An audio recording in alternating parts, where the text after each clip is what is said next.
same rights to a man and an animal.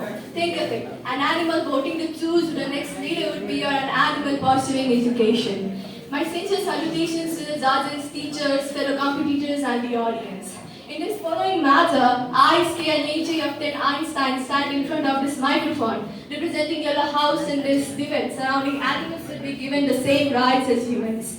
I hereby stand against this notion.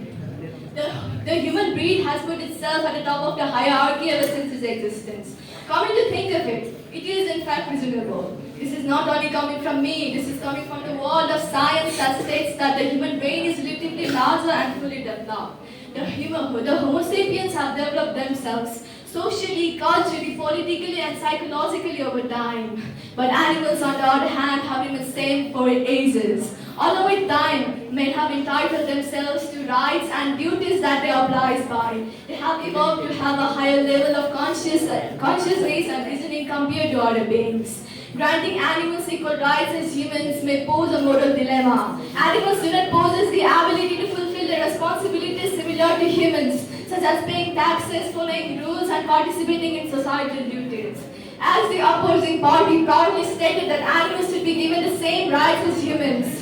Assuming that they are right, would animals be punished the same way as a human in case of a law breaking or violating societal norms?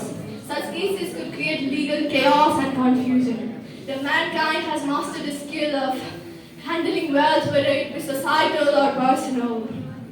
If you were to put an animal in a man's shoes, it would not be able to handle or take care of the wealth handed to it. Also, what is an animal to do with wealth? Let's reference an actual case.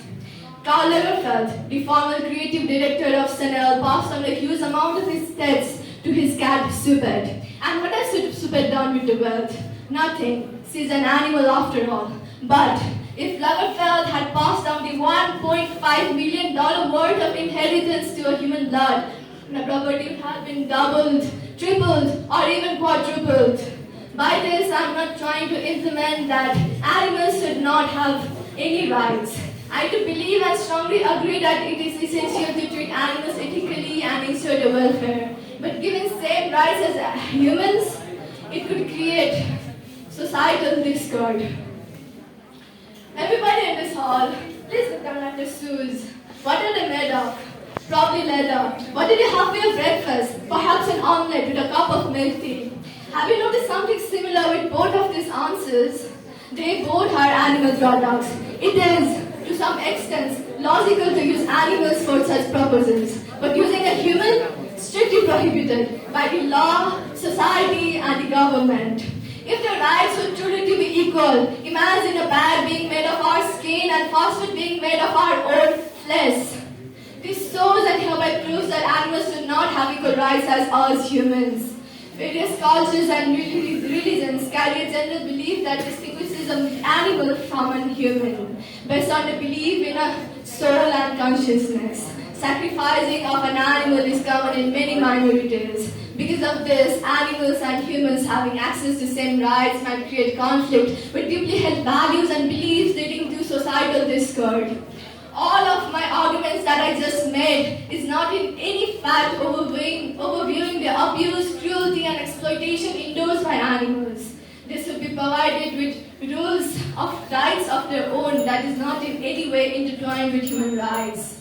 Embracing animal rights is crucial, but we must tread carefully to avoid upsetting the balance between human responsibilities and rights with the welfare of animals. Saying this, I'd like to conclude my arguments right here. Thank you.